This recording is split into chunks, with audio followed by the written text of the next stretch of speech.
What's up, everybody? Jonathan Ryan reporting from the Undead End, and well, it could possibly happen.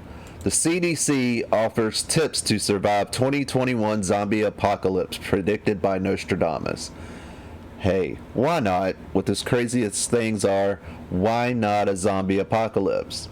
According to Nostradamus, 2021 will be jam-packed with events that could shape the future of humanity.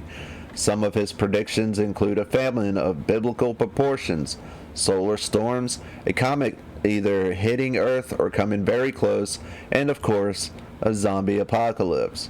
So why not? I mean, he's given credit for predicting the rise of Hitler and the Second World War, so I mean, he has some credit going into this. He predicted that in 2021, a scientist would create a biological weapon and produce a virus that can turn humankind into zombies.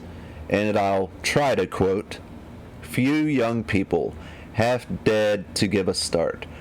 Dead through spite, he will cause the others to shine.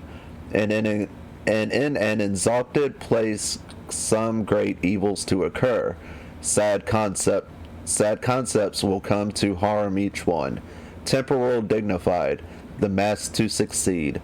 Fathers and mothers dead of infinite sorrows. Women in mourning, the pestilent she monster. The great one to be no more, all the world to end." So that's for 2021. I'm excited. The Center for Disease Control and Preparedness has created a campaign to help ease some fears and share tips on how you can be zombie ready just in case. Wonder why zombies, zombie apocalypse, and zombie preparedness continue to live or walk on a CDC website? The CDC writes, "As it turns out, what first began as a tongue-in-cheek campaign to engage new audiences with preparedness message has given to be a very effective platform. We continue to reach and engage a wide variety of audiences and hazards on all hazard preparedness via zombie preparedness." So what the CDC is doing, I mean, they know that it's not serious, but what they're doing is they're using the zombie preparedness to get people to, like we're doing now, interested and to learn a few things. To survive, the CDC says you need to prepare an emergency kit. Here are a few things to include. You're going to want water, food, stock up on non-perishable items that you can eat regularly, medication. This includes prescription and non-prescription, tools and supplies, utility knife, duct tape, battery-powered radio, sanitation and hygiene, household bleach, soap and towels, clothing and bedding, a change of clothes for each family member and blankets, important documents, copies of your driver's license, passport, a birth certificate, to name a few, and some first aid supplies. Although you're a goner if a zombie bites you, you can use these supplies to treat basic cuts and lacerations that you might get during a tornado or hurricane. So, I mean, they're right. This is stuff you should have. I have my bug out bag full of all this stuff except for the water and food. You do need all this stuff because you never know what could happen. Once your kit is complete, it's time to come up with an emergency plan. This includes where you would go and who you would call if zombies started appearing outside your doorstep. You can also implement this plan if there's a flood, earthquake, or another emergency. Identify the types of emergencies that are possible in your area. Besides a zombie apocalypse, this may include floods, tornadoes, or earthquakes.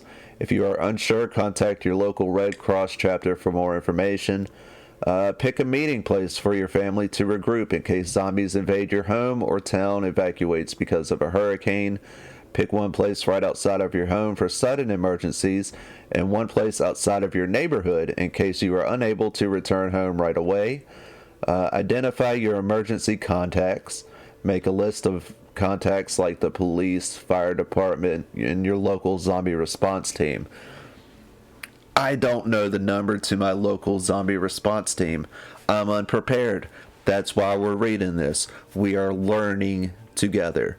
So after this is done, go online, find your local zombie response team's phone number, and give them a call.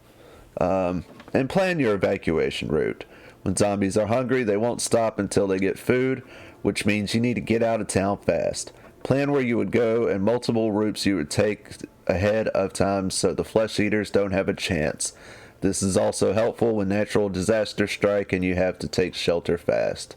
I mean, you don't want to see that outside your door and you be unprepared. This is helping us for the possible zombie apocalypse.